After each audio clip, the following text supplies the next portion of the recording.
Eu vou dar início aqui à nossa live. Em primeiro lugar, agradeço a participação de vocês, a presença, terem aceito o convite. Nós criamos um grupo para discutirmos assuntos. Boa noite, Rosineide. Boa noite, Eduardo. Sejam todos muito bem-vindos. Nós criamos um grupo para trazermos temas voltados para o WCM, que é a sigla de Manufatura de Classe Mundial.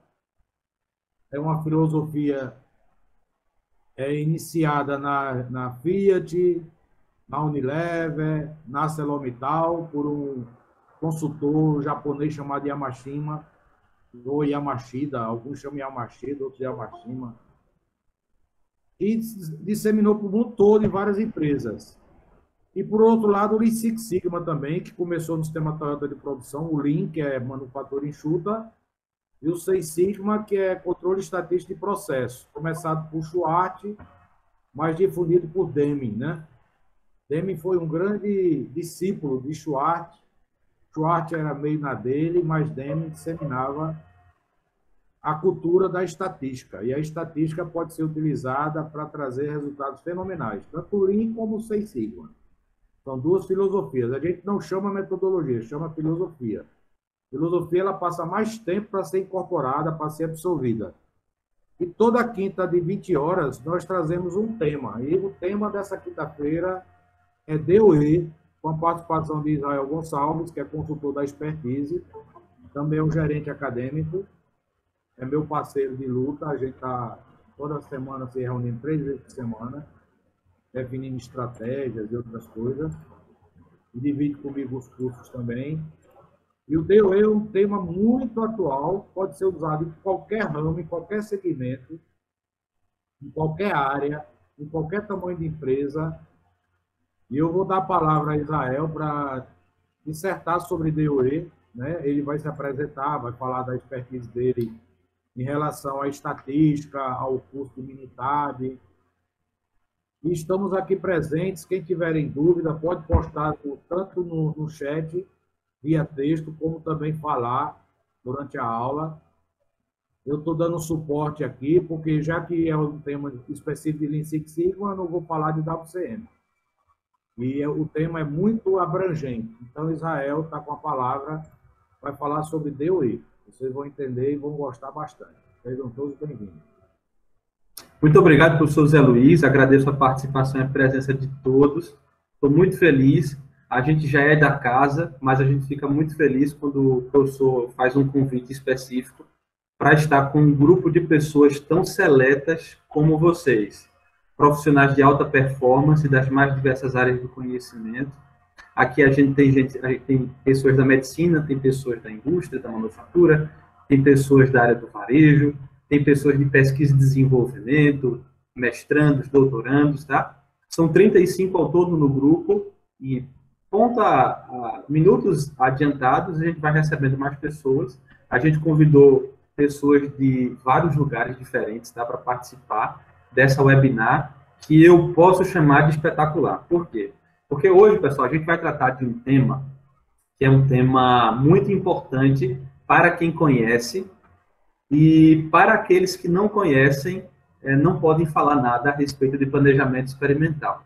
Mas o planejamento experimental, ele pode ser utilizado nas mais diversas áreas do conhecimento e hoje a gente vai aprender isso, tá? Eu preparei aqui um tópico especial sobre DOE, definições práticas, ou seja, esse aqui, eu não tenho o objetivo aqui de transmitir conhecimento de um curso complexo de design experimental, não. Aqui eu tenho o objetivo de te explicar o que é o planejamento experimental e como você pode utilizar o planejamento experimental para a sua vida, para o seu dia a dia, tudo bem? Então, o que eu te convido a fazer é senta num lugar confortável, se você não está ainda. Se possível, se tiver computador, eu acho que é ideal você sentar com o computador, porque a tela fica mais ampla para você poder trocar essa ideia comigo hoje e não se sinta cansado ao ouvir tudo que vai ser falado. Por quê? Eu vou falar de uma técnica que é aplicada dentro de inúmeros lugares, tá? E que lugares são esses? Eu estou falando desde simulação computacional, o pessoal aí do ANSYS, tá? Tem softwares específicos para otimização de processos e utilizam DOE para isso. Eu estou falando também das indústrias que trabalham com planejamentos de misturas, que é algo mais complexo. Eu estou falando que a gente aplica DOE dentro do varejo, dentro do setor de marketing. Estou falando que os hospitais estão aplicando o DOE. Por quê? Porque o planejamento experimental, ele pode ser utilizado em tudo em que você desenvolva um experimento, tá? Então, gente, hoje eu te convido para mergulhar nesse mundo e se tornar um profissional capaz de otimizar, de melhorar até o valor máximo possível qualquer processo. O DOE melhora processos. Por isso que ele é uma ferramenta utilizada dentro do Lean Six Sigma e também dentro do WCM, tá? Só lembrando a vocês, pessoal, que se vocês puderem convidar outras pessoas interessadas para participar, tá aí a oportunidade, o link você já tem, e no final a gente vai sortear uma bolsa de 100% para o curso de Yellow Belt Lean Six Sigma EAD, que tá show, esse curso tá show, tá 24 horas, um curso aí 100%, aquele que ganhar vai ficar muito, mas muito feliz. Então divulga aí o link, enquanto eu estiver aqui na live, nessa webinar, as pessoas vão entrando, tá? Se você tiver alguma dúvida de antemão, já pode ficar à vontade para remover essa dúvida perguntando o que você desejar, tá? E aí a gente vai começar. Mas antes de começar, eu gostaria de me apresentar. Então, quem é Israel? É o professor Israel Gonçalves, que sou eu. Eu sou engenheiro químico, tenho mestrado em desenvolvimento de processos ambientais pela Universidade Católica de Pernambuco, tá? Também me graduei na Universidade Católica como engenheiro químico. Estou fazendo meu doutorado agora na área de biotecnologia industrial pela Universidade Federal Rural de Pernambuco. São experiências incríveis. Desde o mestrado eu venho implementando inúmeros tipos de planejamentos experimentais dentro dos processos, como também nas indústrias, nas consultorias, que sempre a expertise como a maior empresa de consultoria que a gente tem em Pernambuco, né? Está entrando dentro de várias empresas, a gente entra também ensinando DOE e a gente ministra isso em inúmeras qualificações da empresa também, tá? Além disso, eu desenvolvi há pouco tempo atrás um curso específico de DOE na Unicamp, no mês de abril. Eu acredito que tem alguns colegas meus desse curso aqui para a gente, convidei os instrutores, os donos da consultoria em São Paulo para participar também, tá? Fiz o curso agora há pouco também, no final do ano passado, na Minitab, que é o maior software estatístico do mundo, o mais utilizado, tá? Dentro de grandes empresas, dentro da área acadêmica também, e tem colegas meus de turma aqui comigo, e para mim, pessoal, é um prazer espetacular estar com vocês para te ensinar sobre esse mundo maravilhoso da otimização de processos com o planejamento experimental. Perfeito? Eu te convido, vamos lá comigo para a gente mergulhar nessa onda de planejamento de experimentos. Aqui eu quero falar de 5 etapas básicas para que você compreenda bem o que é o DOE e como aplicá-lo, tá? Primeira coisa, a gente precisa definir o que é o planejamento experimental. No círculo rosa você está vendo ali. O segundo, que é o círculo laranja, é como aplicar. Em que eu posso aplicar o planejamento de experimentos? O terceiro, como é que eu posso analisar? Quais são os principais gráficos, tabelas e análises que eu posso fazer com os resultados dos planejamentos experimentais? O quarto, verde, é o que é otimização e desejabilidade. Como é que eu posso aplicar a otimização para melhorar o processo que eu estou desenvolvendo e você está desenvolvendo atualmente, independente da sua empresa, tá? Ou se você não está trabalhando, é muito bom que você conheça a DOE, porque é um grande diferencial quando você entra para trabalhar em grandes empresas. E, por último, aplicações inovadoras. Onde que as pessoas hoje estão aplicando design de experimentos? E nesse último aqui eu trago um artigo de 2020 de um professor que eu sou muito fã dele, que é o Gigi Anthony, é um professor de uma universidade americana. A gente troca contato quase que constantemente pelo LinkedIn. Então, pessoal, você não pode perder, fica aí. Vão ter coisas mais técnicas, coisas mais profundas, tá? Porque aqui eu quero abrir a sua mente. Então, não se sinta entediado com essa aula. Se entediou, pega um copo d'água, pega uma bolacha, um biscoito e vamos continuar, que tem muito conteúdo aí pela frente, tá? Finalizando toda essa introdução, eu quero utilizar pelo menos 1 minuto para te dar mais uma informação, que é o seguinte. Essa apresentação aqui, ela faz parte, tá, de um grupo maior. Que grupo maior é esse? A Expertise tem uma série específica sobre design de experimentos, gravada por mim, professor Israel, que são cerca de 4 horas de duração, justamente sobre o que você está vendo aí. Ou seja, eu usei esse material para, em 4 horas, trazer muito conteúdo gratuito que está disponível no YouTube, e no finalzinho dessa live, para deixar aí você curioso, eu posto a playlist para que você acompanhe assistindo lá. Lá você vai ver tudo isso aqui que eu vou falar na minuciosidade dos detalhes e vai ter acesso a todos os estudos de caso que nós temos nesse curso, que aqui eu vou falar um pouco, mas está disponibilizado lá para você assistir e poder colocar em prática, vendo passo a passo como aplicar o planejamento experimental em 5 estudos de caso distintos, bem detalhados, que estão disponíveis no YouTube, tá? Imagine aqui que cada coluna dessa aqui, de cor diferente, cada uma das 5, é uma aula em específico. Cada aula tem 40 minutos de duração. Então, é muito conteúdo que você pode assistir. Fica até o final que a gente vai divulgar. Então, aqui, gente, eu vou começar a apresentação, a falar um pouco de todos os tópicos. Vou passar alguns slides, não se sinta incomodado com isso, que é para que dê tempo de a gente conseguir concluir tudo dentro de, no máximo, 40 minutos. Perfeito, pessoal? 30, 40 minutos. Então, primeira coisa, o que é o planejamento de experimentos, tá? Planejamento de experimentos, se você olhar para a etimologia da palavra, é muito simples de compreender. Você vai planejar algo que vai ser desenvolvido. O que é um experimento? É aquilo que você vai testar. Eu quero testar se é melhor essa peça ou aquela peça, esse produto ou aquele produto, essa estratégia de marketing ou aquela estratégia de marketing. Para que você desenvolva e saiba o que é melhor, você precisa planejar o experimento, porque se você não planeja e faz de qualquer jeito, você pode ter resultados que são péssimos, ok? Então, definindo rapidamente o planejamento experimental. É uma técnica estatística para análise de diversos fenômenos em muitos setores distintos, tá? E o que seria o fenômeno? Fenômeno nada mais é do que um processo existente. Então, tudo na nossa vida tem fenômenos. Os fenômenos acontecem, tá?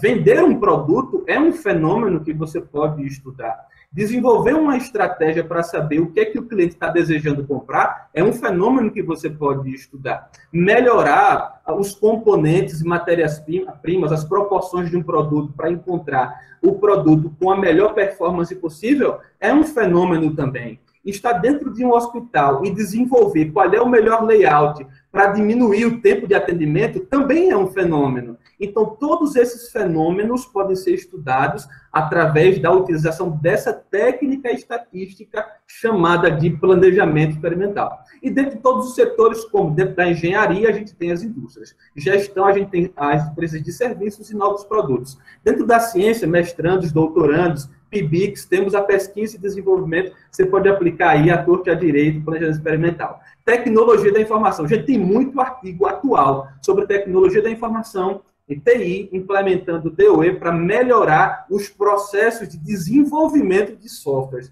E também a gente tem dentro da simulação computacional, tá? Só falando aqui rapidamente, tem uma empresa líder do mercado do Brasil, chamada E3S, que ela é a parceira do software ANSYS. Para quem gosta de modelagem, eu amo modelagem também, CFD.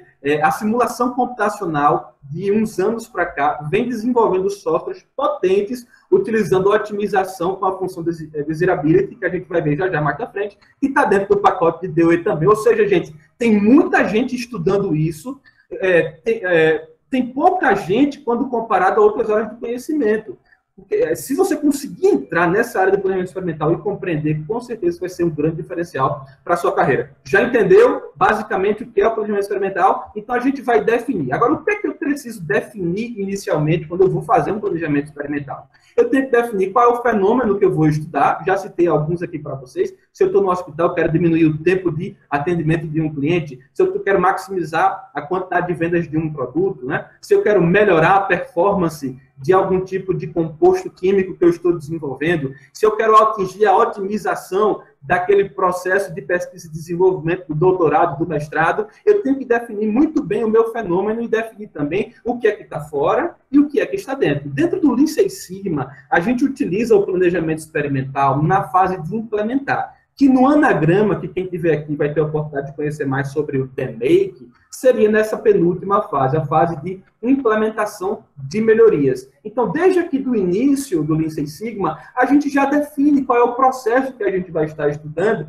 e o que é que está dentro do nosso campo de estudo e o que é que está fora. Ou seja, a gente delimita as condições de contorno para que a gente defina muito bem qual é o fenômeno. Então, se você quiser pegar caneta e papel, já pega aí para escrever. Qual é o fenômeno que você tem interesse de melhorar? Poxa, Israel, eu estou vendo muito problema nessa área aqui da empresa. Poxa, Israel, eu sei que tem a oportunidade disso aqui. Se eu começar a estudar sobre como melhorar isso aqui, eu vou ter grandes oportunidades. Pois é, começa por aí. Já anota aí qual o fenômeno que você acha que pode melhorar. Depois que a gente define qual é o fenômeno, que a gente basicamente trata dele como variáveis de resposta, a gente tem que definir agora quais são as variáveis de resposta que representam este fenômeno, tá? Então, imagina só que você está estudando o fenômeno de maximização de vendas. Como é que você pode melhorar, maximizar essas vendas, fazer um experimento para maximizar essas vendas? Como é que você sabe que as vendas estão maximizadas? Você precisa de indicadores, são chamados de Case Performance Indicators, ou chaves indicadoras de performance, os KPIs, tá? Esses KPIs, normalmente, são as variáveis de resposta, que é aquilo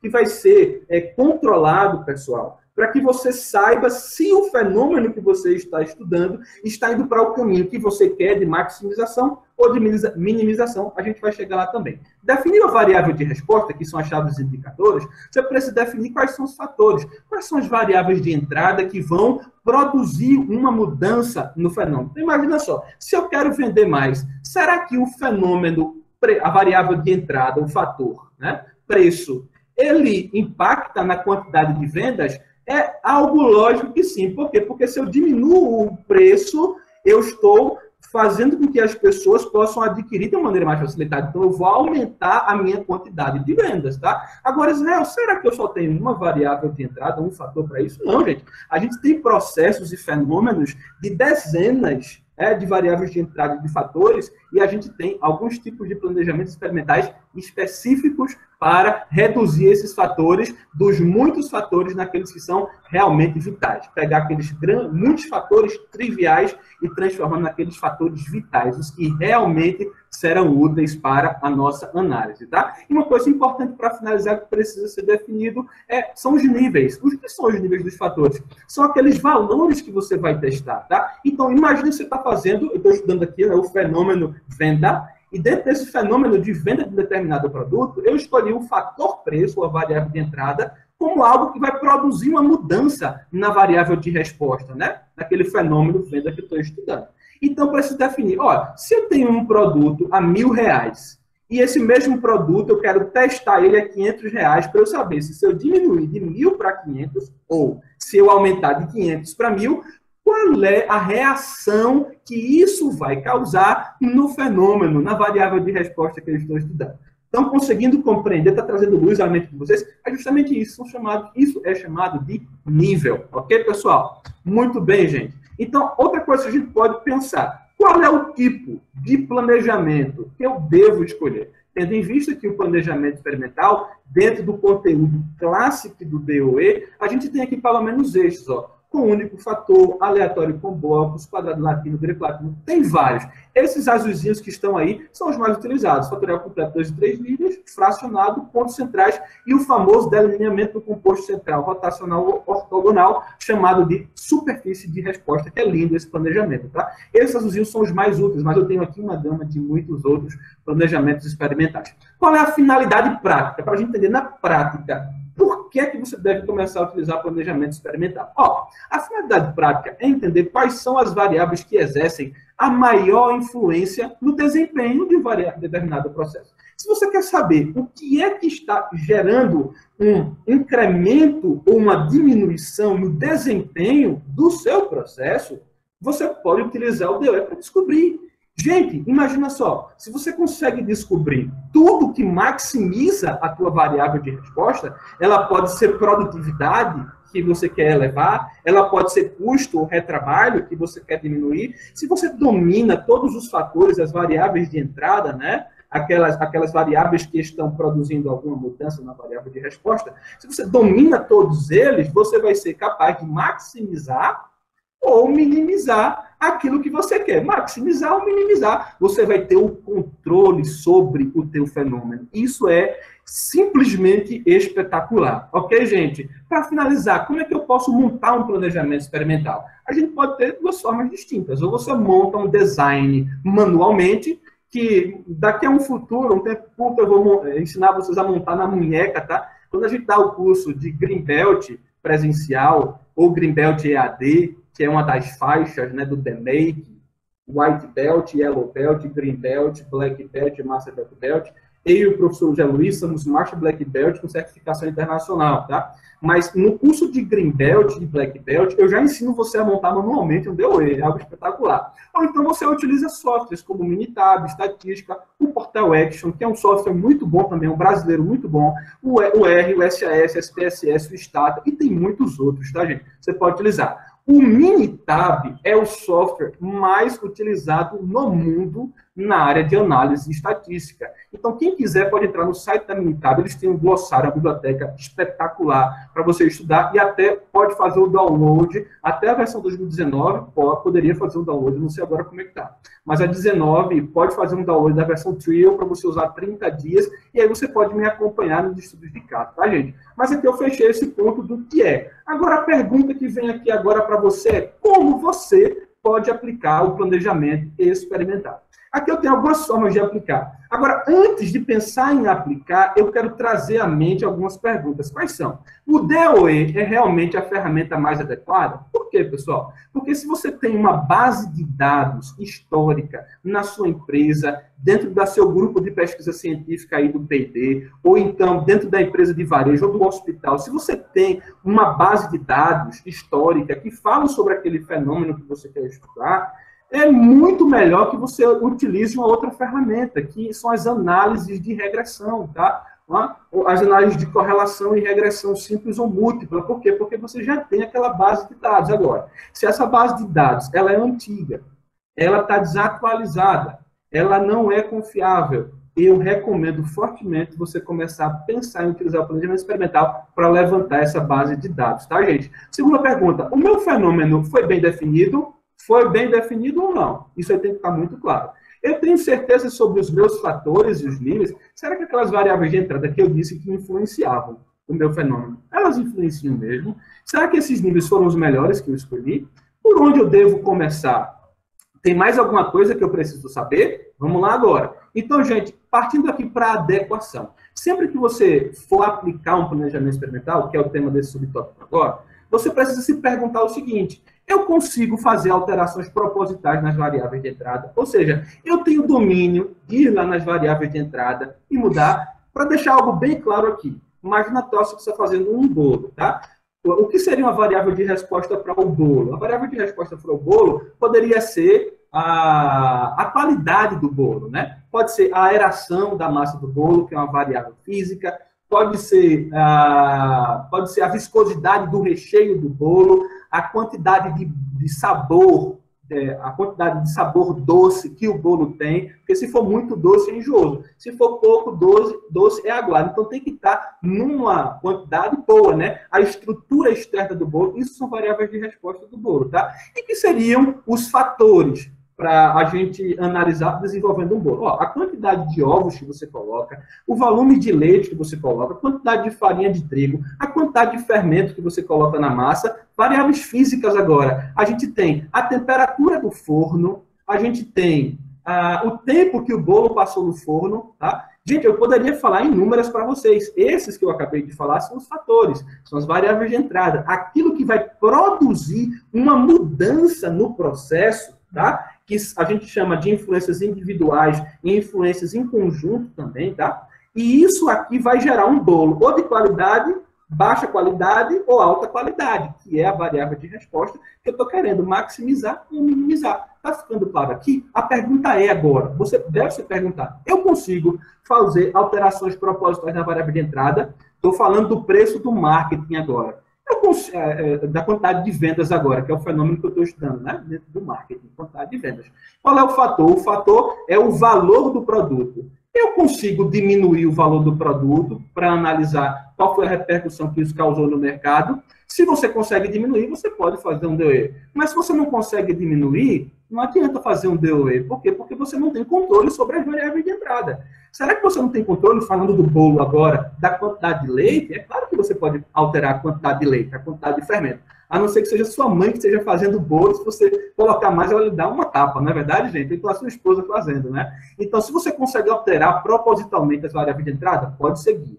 Você consegue avaliar as possíveis alterações sofridas na variável de resposta? Ou seja, se a variável de resposta, como no caso do bolo, tá? for o pH daquele recheio. Você consegue medir o pH? Tem algum equipamento para medir o pH? Tá? Se você consegue, você tem uma quantidade de pessoas seletas que conheçam de bolo para provar a consistência da massa do bolo, será que você consegue avaliar? Tem métricas para isso? Se não tiver, tem que desenvolver. Você tem liberdade de fazer uma série de planejamentos consecutivos? Você faz um planejamento, deu certo, eu percebi, Israel, que se eu diminuir o preço um pouquinho, isso aumentou 10 vezes mais a quantidade de vendas, Israel. Pô, que coisa bacana! Isso é ter a liberdade de você realizar vários planejamentos. Agora, se eu diminuir um pouquinho o preço, e agora eu diminui um pouquinho mais, aí eu já percebi que eu caí em em descrédito pelo mercado. As pessoas não compraram muito, porque estão vendo, pô, produto tão bom, com preço tão baixo, deve ter algum problema aí. Entendeu, gente? Então, você deve ter liberdade para desenvolver uma série de planejamentos experimentais, tá? Principais objetivos. Se você tem objetivo de reduzir variação de processo, reduzir tempo de processo, reduzir custo operacional, melhorar rendimento de processo, o DOE é a melhor prática, tá? Israel, agora, alguns exemplos práticos. Eu quero melhorar a performance da minha produção. Pode aplicar DOE. Israel, não. Eu quero produzir um produto ou um serviço que venda mais. Pode aplicar DOE. Não, Israel. Eu quero otimizar um produto que já existe. Ou otimizar o design de um equipamento, de uma máquina. Você pode aplicar o DOE também, tá, gente? Só para esclarecer aqui para vocês. Então, Israel, qual é a melhor forma agora de definir níveis e fatores? A melhor forma eu tenho 3 aqui, ó. Análise de componentes principais é uma outra técnica estatística de análise muito variada, espetacular para você desenvolver, saber quais são os fatores que realmente importam, Israel, em quais níveis. Será que a quantidade de fermento que eu coloco na massa do bolo influencia o pH? Eu acho, que a quantidade de fermento não influencia o pH, que é a variável de resposta que eu estou medindo. Mas será que não influencia mesmo? Peraí, eu vou ter que fazer uma ACP, pegar aí 30, 40 fatores diferentes, gente.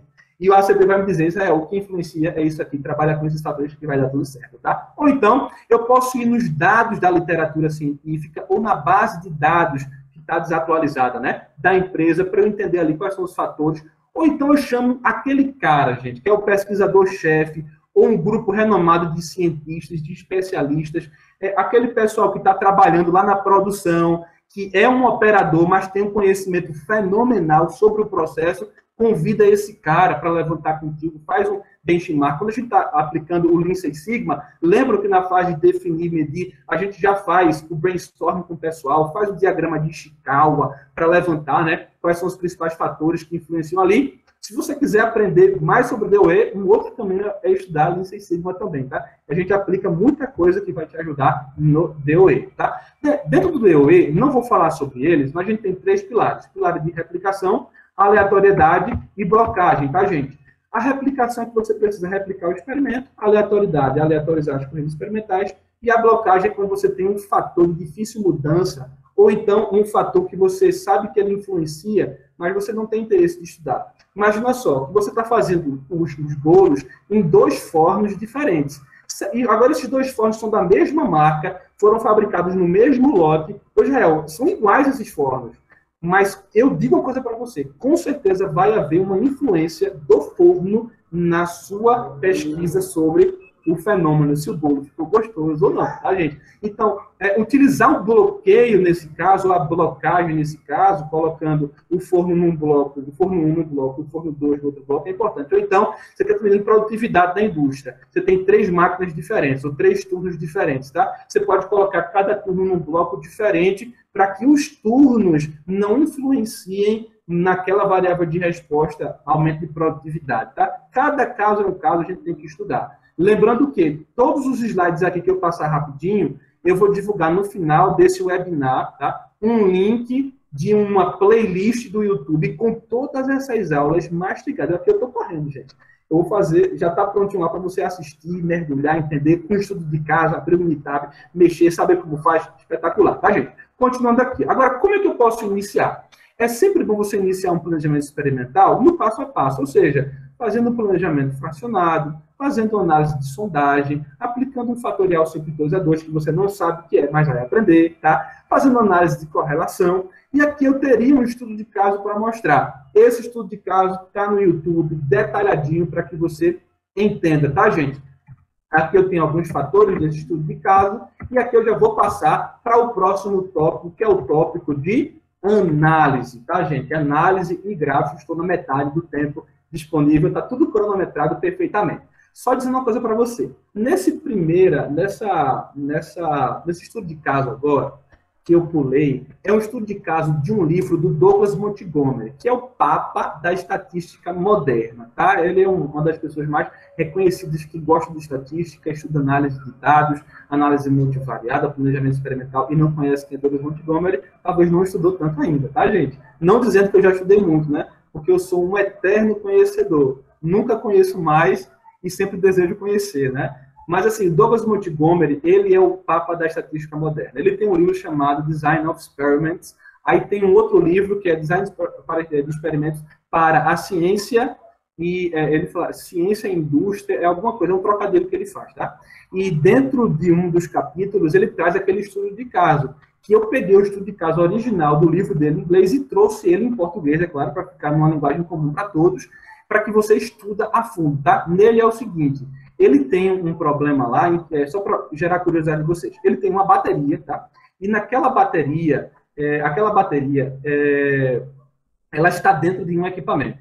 E o equipamento, por sua vez, essa máquina, ela está num local que sofre variações extremas de temperatura. Pra você ter ideia, a temperatura vai de menos 10 graus Celsius, né, até 50 graus Celsius, ou seja, a variação é muito brusca, tá? E as baterias que eles estavam colocando nesse estudo de caso real, que é real, essas baterias elas estavam se desgastando muito rápido, o tempo de vida útil estava diminuindo muito.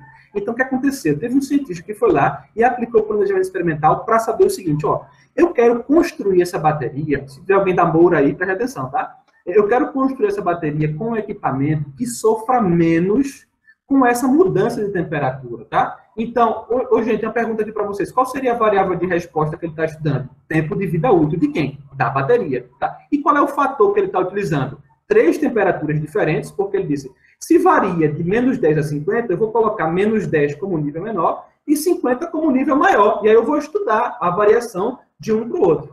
E o outro fator, qual seria? O fator... tipo de material utilizado para construir a bateria. O tipo de material também é muito importante. E aí ele escolheu 3 tipos de materiais diferentes que estavam disponíveis lá, fez o estudo dele e ele descobriu algo espetacular. Que o tipo de material, salvo engano, o tipo de material 3, ele se mantinha com a maior vida útil independente da temperatura. Se a temperatura é negativa, muito baixa, ou a temperatura é elevada a 50 graus, esse tipo de material, ele resistiu. Então, ele substituiu o tipo de material e isso gerou o quê, ó, gente? Ó, a grana. E a grana gera o quê? Promoção, elevação de cargo, reconhecimento do teu nome, especialização. Então, fica ligado aí, tá? Estudo de caso imperdível lá. Agora, Israel, quais são os principais gráficos, tabelas e análises que a gente tem dentro do DOE? Quais são as principais ferramentas gráficas? Elas são, temos os gráficos fatoriais, os gráficos de contorno. O gráfico fatorial e de contorno, ele é muito bonitinho, tá, gente? O gráfico fatorial, ele traz as influências individuais e em conjunto entre as variáveis, né? Isso é espetacular, tá, pessoal? Então, tem um estudo de caso também de um hospital que você vai ver lá. Será que, nesse hospital, será que a quantidade de pessoas que estão na farmácia liberando os medicamentos, a quantidade de farmacêuticos ali, né, na farmácia do hospital, será que essa quantidade influencia na diminuição do tempo de espera do atendimento da pediatria? Essa era a pergunta que ele tinha. E ele percebeu que se ele pegasse, em vez de ter 4 profissionais, se ele tivesse 5 profissionais na farmácia, a influência individual dessa quantidade de profissionais na farmácia do hospital, transmitia uma diminuição drástica no tempo de liberação das crianças na pediatria. Gente, dá vontade de chorar. Você entende que eu estou emocionado? Dá vontade de chorar, pessoal. Isso é lindo. É uma ferramenta maravilhosa que você pode utilizar, tá? Agora, existia lá uma influência entre o tempo, tá? Entre a quantidade de pessoas na farmácia, tá? Do hospital, de farmacêuticos na farmácia do hospital, e uma influência entre isso e o tempo em que o plano de saúde levava para autorizar aquele tipo de medicamento. Uma influência. Que influência é essa, Israel? é algo que só o planejamento experimental traz. Antigamente, na tentativa e erro, que eram os experimentos antigamente, a gente só tem conhecimento das influências individuais, que você vai aprender mais lá no YouTube, tá? O que é único e é outro. E na realidade, gente, no Greenbelt que a gente aprende mais sobre isso, tá? Mas existe essa influência em conjunto, gráficos fatoriais já diz essas influências. A gente também tem os gráficos de contorno e tem os gráficos de superfície, que são aqueles gráficos bonitinhos, que lá na capa da live você vai ver esse gráfico bem bonitinho, tá? É um gráfico muito bom para você entender em 3 dimensões, no caso de contorno em 2 dimensões, de superfície em 3 dimensões, o comportamento do teu fenômeno. A gente tem um gráfico de cubo, excelente, boxplot, Pareto e a famosa ANOVA, análise de variância, que nessa aula do YouTube e também dentro do Greenbelt, gente, eu mergulho. Gente, é muito lindo. Eu ensino como você analisar uma ANOVA para que você que é da pesquisa e desenvolvimento, você vai escrever a sua tese de doutorado, como eu estou escrevendo também. Até agora, um tempo atrás, a gente publicou um artigo. Eu e a professora Leoni, que eu amo do coração, minha orientadora, né? Então, gente, eu te ensino dentro disso a fazer uma análise de variância no detalhe. Como é que eu calculo a soma quadrática, a média quadrática? Como é que é o valor de F? Como é que eu calculo o coeficiente de Fischer, que é o valor de F, o coeficiente de Pearson? Qual é a relação da média quadrática? O que é a média quadrática do erro? Gente, tudo isso a gente vê em ANOVA. Isso aqui eu estou falando só das ferramentas, e lá, no curso de Greenbelt que a gente tem EAD e tem tantos outros, ou então gratuitamente no YouTube, você vai aprender nos estudos de caso bem detalhadamente. Aqui tem outro estudo de caso, tá, gente? Espetacular para você. Gente, agora a gente chegou num negócio que, assim, é de emocionar. Como diz eu não idolatro ninguém, mas entendam ídolo entre aspas, tá? Tem uma pessoa que eu admiro muito, que é o professor Marcelo, amigo do coração. Ele foi professor de militar meu em São Paulo, tá? E o Marcelo, ele usa essa expressão que eu admiro muito, tá? Ele diz o seguinte, gente, tem assunto que dá vontade de você chorar, que escorre uma lágrima aqui no canto do olho. E esse assunto é a otimização. Israel, por que a otimização emociona? Porque a otimização te leva de um patamar de aprendiz a um patamar de especialista. É isso que a otimização faz com você. Quando você diz assim, eu consegui otimizar um processo, você está dizendo, até então, dentro desses fatores que eu estudei, nas condições experimentais que eu estudei, ninguém em todo o mundo tem um resultado melhor do que o meu. Imagina que você vende cachorro-quente. Você quer maximizar as suas vendas de cachorro-quente. Como é que você pode fazer isso? Você vai otimizar a variável de resposta, quantidade de cachorros quentes vendidos. Se você conseguiu otimizar essa variável de resposta, você encontrou qual é a temperatura ideal da salsichinha, qual é o pão ideal, qual é o tempero ideal, as quantidades ideais para produzir o melhor de tudo, e isso fez com que as vendas alavancassem e o produto se tornasse escalável. Tá, gente? Isso é otimização. Agora, Zé, por que você trouxe otimização entre parênteses? Por quê, gente? Se eu não tenho confiança de que o que eu produzi nesse estudo desse fenômeno é o melhor possível, jamais eu posso utilizar a palavra otimização. Eu leio muito artigo científico, parte do artigo científico, principalmente sobre planejamento experimental. E às vezes eu vejo algumas pessoas utilizando lá optimização, ou optimization, ou otimização, ou tantos outros idiomas, e não é uma otimização. Por quê? Porque ele não conseguiu, primeiro, estudar todos os fatores. Se você só estudou 2 fatores, 2 variáveis de entrada, por exemplo, eu só estudei temperatura e pH, são variáveis físicas. E aí eu estou estudando, fabricando um bolo, eu só estudei pH e temperatura. Como é que você está dizendo que conseguiu otimizar o sabor do bolo com pH e temperatura? Existem inúmeros outros fatores. Para falar em otimização, você tem que fazer a tarefa de casa direito. Você tem que começar com uma boa sondagem, você tem que ir aplicando técnicas experimentais, que a gente pode chamar de steep test, ascent ou descent, que são planejamentos experimentais subindo, caminhando no 3D. Você não entendeu o que é isso, mas você vai entender com certeza mais na frente, tá, gente? Você pode ir caminhando na região de 3 dimensões até chegar a um ponto de otimização. Aí sim você pode dizer que otimizou. Israel, o que é desejabilidade? Desejabilidade é uma função matemática utilizada pelo otimizador do Lean Six Sigma, do DOE, do Minitab, com a função matemática de encontrar os melhores valores possíveis para aquele fator, para aquela variável de resposta que você está estudando. Vou falar sobre ela já já. Mas aqui falando de otimização e desejabilidade. Eu preciso realmente otimizar? É uma pergunta que eu tenho que fazer. Por quê, gente?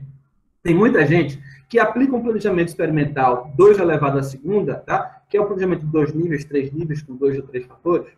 E aí, depois que aplica isso, ele já quer partir direto para um planejamento de superfície de resposta. Não, ele não deve fazer isso direto. Você tem que saber se realmente você precisa otimizar aquilo com a superfície de resposta, porque às vezes, e a gente vê isso pelo... A gente faz um planejamento experimental, aprenda aí, com pontos centrais, é excelente, e com réplicas. É o melhor caminho, fazer com pontos centrais e com réplicas. Com pontos centrais, você já tem uma ideia da variabilidade estatística do modelo, tá?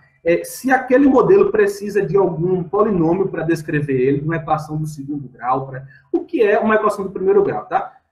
Você pegar a temperatura no eixo Y e você pega no eixo X a qualidade do bolo. Será que quando eu aumento a temperatura, aumenta a qualidade do bolo? Ou será que a temperatura e qualidade do bolo é um polinômio, é uma equação do segundo grau? Ou seja, eu vou aumentando a temperatura, aí chega num ponto que o bolo ficou em qualidade. Se eu continuar aumentando a temperatura ainda mais, o bolo vai perder a qualidade. Entenderam, gente? Então, aqui eu teria uma equação do segundo grau para descrever isso. Então, será que você realmente precisa de uma equação do segundo grau que a gente vê em modelos de superfície de resposta para melhorar esse teu fenômeno, ou a equação do primeiro grau já resolve? Porque o primeiro grau resolver, você faz um DOE, planejamento completo, simples, e já vai ter o resultado, tá? Preciso perguntar, preciso realmente otimizar? Tá com dúvida, fala comigo que eu vou ajudando, tá? Vou divulgar o WhatsApp da e-mail da empresa, já vai estar divulgado para vocês, o meu LinkedIn eu vou divulgar também, o Instagram também, da empresa, o meu, e a gente vai trocando ideias aí. Eu quero ajudar você dentro do seu processo, dentro da sua empresa. A expertise está aqui para isso, tá, gente?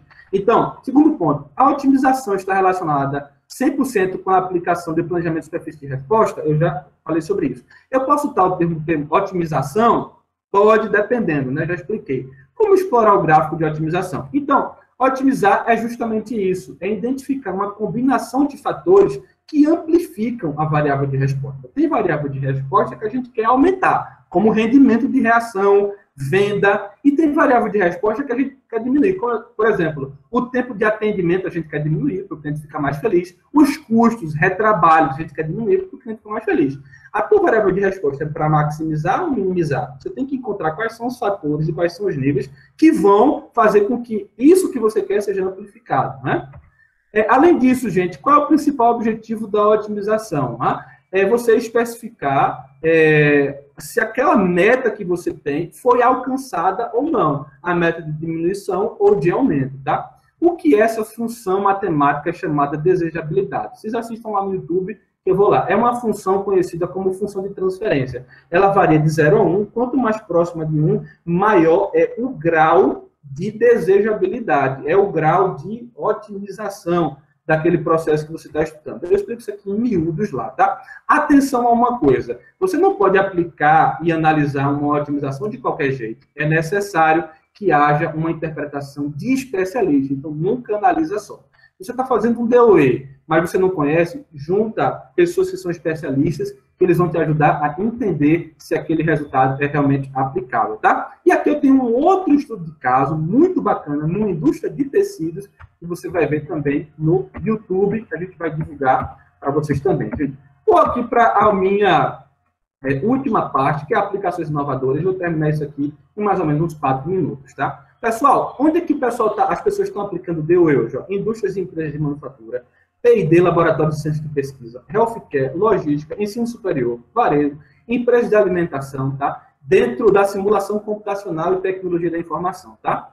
Está tendo um crescimento muito grande. Tem um artigo lindo do Gigi Anthony. Quem quiser, é só pedir, tá, gente? No meu particular, ou então no grupo, eu mando para vocês lerem esse artigo, em que ele faz uma análise com vários pesquisadores do mundo todo sobre a aplicação de DOE em lugares que não são indústria e como é que está sendo aplicado, tá? Então, eles viram que dentro do healthcare, logística, ensino superior, varejo e serviço de alimentação, eles disseram que todos eles têm desafios. Então, se você é de saúde, veja os desafios de healthcare. Se você é de alimentação, veja os desafios de lá. E também viram que o principal método utilizado é o método DOE clássico, que foi esse que eu abordei. Mas a gente tem Taguchi, triagem, modelo de superfície de resposta, que é o RSM, um método novo produzido por esse cientista também muito interessante, tá, gente? Eu vou passar aqui, que isso aqui você vai ver no YouTube, tá, gente? Aqui eu teria, gente, todos os desafios em qualquer área do conhecimento, tá? E aqui eu tenho os fatores críticos. O que são esses fatores críticos? São os fatores que, se você não levar em conta, vai dar tudo errado. Então, vou citar alguns aqui. Você tem que obter uma compreensão clara do problema, fazer um brainstorming com as pessoas que são especialistas para entender bem, definir o fenômeno, os fatores e os níveis, selecionar as características de qualidade mensuráveis, que são aquelas variáveis de resposta que podem ser medidas, escolher os ensaios, os designs experimentais apropriados, são planejamentos, um fatorial fracionado, um saturado, com ponto central, sem ponto central, com quantas réplicas, definir, isso aqui é primordial, realizar um experimento de triagem, aleatorizar os ensaios, replicar cada condição experimental, se for possível, melhorar a eficiência aplicando blocagem, se for possível, tudo que está em branco é se for possível, realizar experimentos menores sequenciais, realizar testes confirmatórios, depois você tem o resultado, faz o teste confirmatório para ver se é realmente aquilo, fornecer treinamento e educação apropriada a quem vai participar daquele estudo, tá?